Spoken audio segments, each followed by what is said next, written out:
welcome to a brand new episode of Coming Distractions brought to you by the Nerdpocalypse podcast. I'm your host, Jay. I'm here with my co-host, Micah. Hey. All right, guys, we're back. This episode, we're going to talk about F9, the Fast Saga. I never thought the word saga would be used during this franchise, but here we are.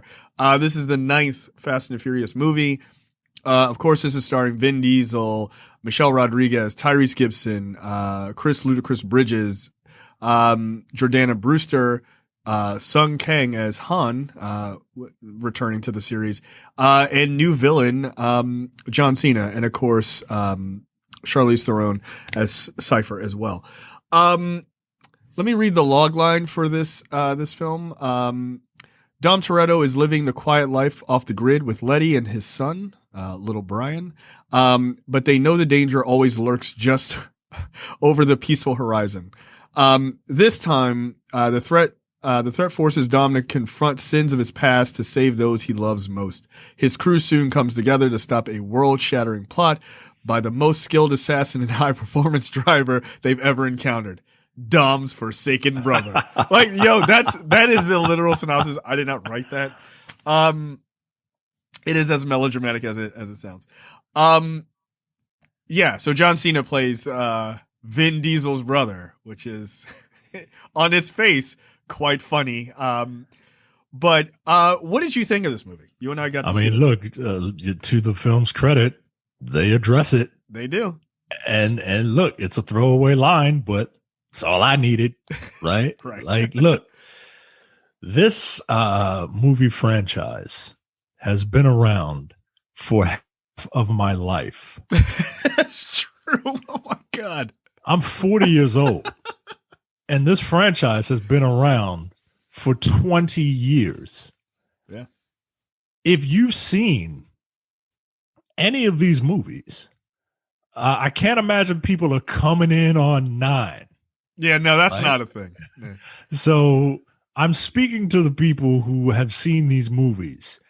And if you're seeing these movies, you enjoy them on some level, right? Otherwise, why would you invest 20 years of your life Right. watching this, right?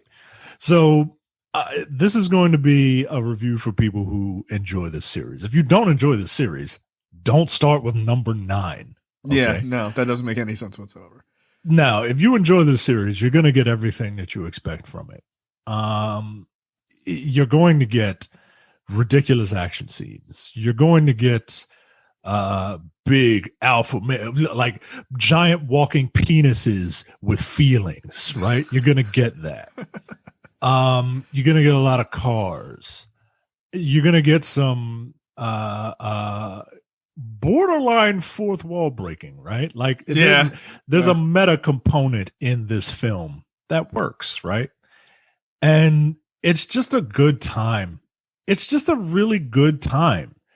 You know, in this is a movie where like in the case of that movie Infinite, yeah, it was really dumb, but it wasn't fun. Right. And this movie is just good old fashioned dumb fun. It's everyone looks like they're having a great time. Everyone looks like they are in on the joke, and I know for a fact that everyone is in on the joke. Yeah, no, it's inarguable at this point. Like, there's dialogue in it, like, they're well aware. They are aware that this is they're in. They're in. They're having fun just like you're having fun. And you're not going to be disappointed with this. You know, we all joke about like family, right? Like family this and family that. Like, that's the big theme. Family. Right. But it's kind of true though, right? Yeah. Because I've spent half of my life with these characters, and I want to see them persevere. I want to see them go through whatever trials and tribulations they go through. Space travel. And I want to see them make it. Right. You know what I mean? Like, I all of these characters are endearing in some way, which is weird because like 2 of the leads have zero chemistry with one another, but it works. Yeah, like okay, so for me, all of what you said is accurate, and it is absolutely true. Yeah, the two leads, Michelle Rodriguez and Vin Diesel, they have zero chemistry. like to the point where like it doesn't even make sense that like how they live their lives off the grid. Like no spoilers, but like there's no feel. Okay, all right, like okay, whatever. And I thought you were in love. You're not in love with each other, are you? I don't know. Do you know? But the thing about this franchise and about this movie is it has an ability to make you care about what, like, by all accounts, would be the most mindless shit, right? And it's like it's cars and it's stupid action and there's a magnet plane and there's a rapper in the movie, right? Like it's got all the trappings of like, oh, this is one of those random movies you find on Amazon, like Prime, that's like, with like 1 star, right? But for some reason it works. Like the high action is really fun. I find myself laughing a lot and not like laughing at the movie, but the movie is also laughing at itself. So you're laughing along with them in a lot of ways. Everybody gets a moment, which is important. I feel like Vin Diesel does less grumbling through this one than he did for the last like 2. I mean, everybody knows he had like a feud with The Rock, I guess. You could tell because he feels like old Dominic Toretto in this. Right. It doesn't feel like a real like a slog for him. Right. Where like what was it? Fate of the Furious. Like that didn't feel like, I thought that movie was fine in the moment of the franchise, but it's one of the weaker ones because the family, quote unquote, is disconnected for so long, right? And it's very weird. But this one, bringing everybody sort of, the core team, as it were, bringing them all back together is good. Like they do a good job of explaining why John Cena is Dom's brother. Like, it's like Micah said, it's a throwaway line, but they explain it, right? They don't just go, yeah, no, it's fine. We'll just let it go. Like, no, because like everyone is like, how, They also they do I think a decent explanation of Han's return, right? It's good enough. It was good for this franchise. You're not like, I have more questions. You're like, all right, that worked, cool. You got a gun? Let's go. Like, like it's enough. And so, Justin Lin knows this franchise. Vin Diesel knows this franchise, and they make it work. As ridiculous as it is, like I said, you're not coming into this starting at 9. That's crazy. If you're still watching these movies, it's because you enjoy them, right? And they're ridiculous. But they know these characters and they're able to weave these stories incredibly well, for what it is. There's also a lot to be said about like this movie has a lot of flashbacks, right? Sort of explaining the rift between, Dom and Jacob being, John Cena's character. And I actually thought it was like surprisingly some of the better parts of the movie, like far as like story wise.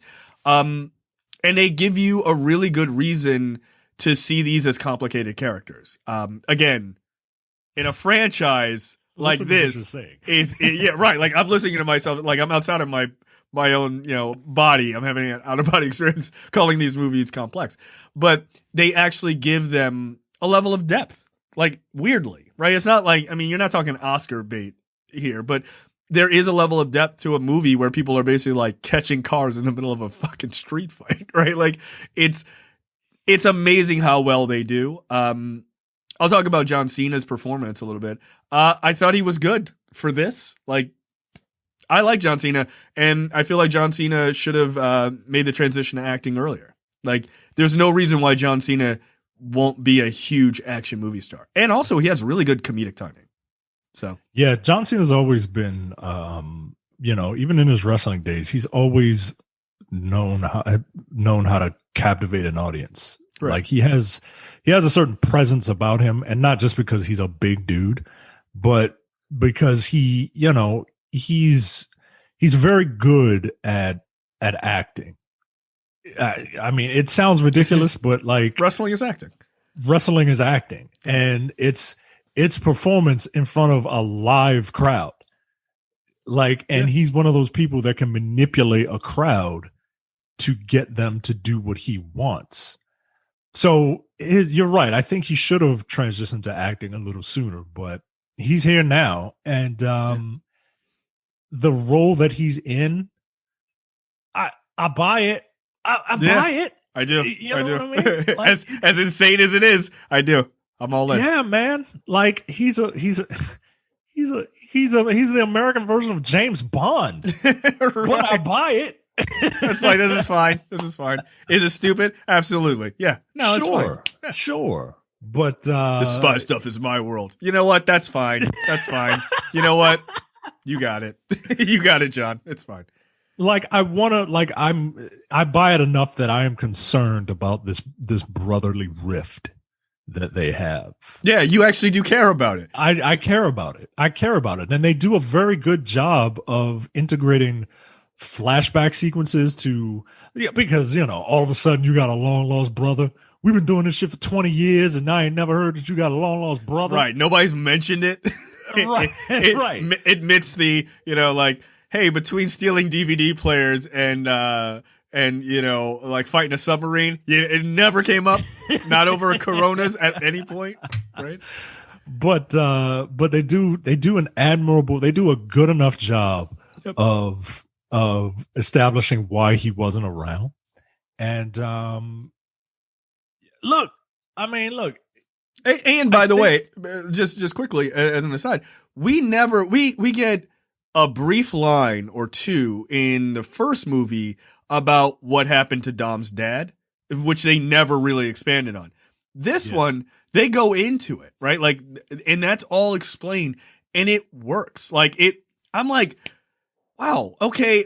Like, it's movies that go this deep into a franchise, 9 movies that have had multiple writers and multiple directors, generally don't tie things from so early on so well into the later movies. They kind of just go, you kind of just brush it off. Yeah. Nobody remembers that. Right. Just move on. Who cares? But they have a distinct ability, this franchise, to go, oh, I'm the director and writer for episode 9.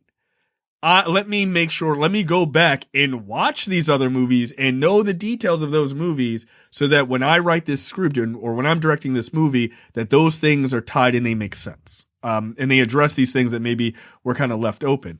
And they do that. Again, I'm talking very positively about a movie that has a moment early on where it's just 2 Mustangs jumping and slamming into them, just like 2, like, the car personification of just 2 penises hitting against each other, fighting for superiority. And that's basically what it is. But they actually pull it off. They do. Shout out to them. Like, look, I'm here for the last 2, man. I am. I really hope Justin Lin does the last 2. I think he is supposed to. Because the ones that he does are like F6, Fast 6 is my favorite Fast and Furious movies. Same. This might be my second favorite. Yo, I was messaging with somebody who said, where do you rank this one? I said, it's probably the best one since 6. Yeah, and Justin Lin did 6, and he did Tokyo Drift, and Tokyo Drift was fine. I didn't I liked it, but it's not 6 and 9. No. Like 6 and 9 are on another level, man. And I dig it, man. Kudos to Justin Lin, man. He knows it. He knows this franchise. Yeah. October 20th, 2020, Justin Lin. Fast and Furious Road will end after 2 more films. Justin Lin will direct both. Good. Look, I'm all in, man. Yeah, he should. Like, he knows it. He knows it better. I wish he did all of it. Yeah, I know. I mean, that's the kind of thing. Like, he should have handled this entire franchise. But again, there's a lot of really good things about this. There's some great new characters that show up. There's some old characters who come back and have some moments which are really fun, and they do a good job of explaining why they're there. There is an after credit scene, which I won't talk about, but just when you go to see it in the theater, just be aware it's like a mid credit scene. So make sure you stay for that. But yeah, look, I'm all in for 10-1 and 10-2. It's fine. I look. We all joke about where they could have gone in this one. I mean, They did. They did it, yo. So I'm very curious to see what they do with the next one, because I'm like, yo, come on, yo, like, what are you gonna do? Like, I'm actually excited to see what's gonna happen. I hope they nail it. I hope they nail it. And look, by all accounts, Justin Lin is like untouchable in this franchise. Like he is. Man. He really is. So there you go. That is our review for F9, the Fast Saga. Look, if you want to score, if I'm being honest, if you want to score, it's a 5 out of 5 for me because it's a Fast and the Furious movie and it does exactly what it's supposed to do. Yeah, man. I loved it. It's a return to form, quite frankly. It is. And I absolutely love it. I can't recommend this highly enough. Go see it. Like you're listening, you're still listening to this. You're a fan. You were going to go see it anyway. Yeah. Just get ready to have a great time. Yeah. And just one last point before we get out of here. This was the movie that Mike and I returned to the theater after a year of being home. It was worth it. It was worth it. Yeah, it was. And man. I'm glad they didn't release it. I'm glad they didn't release it on. This is a movie you got to see in theaters. At least the first time, at least. Absolutely. Yeah. So this is a good return to form. Not, I don't know, some animated movie with a talking baby or something. Like that doesn't need to be your first movie. So, all right, that's it for us, and we will see you guys next time. See ya. Bye. Recording stopped.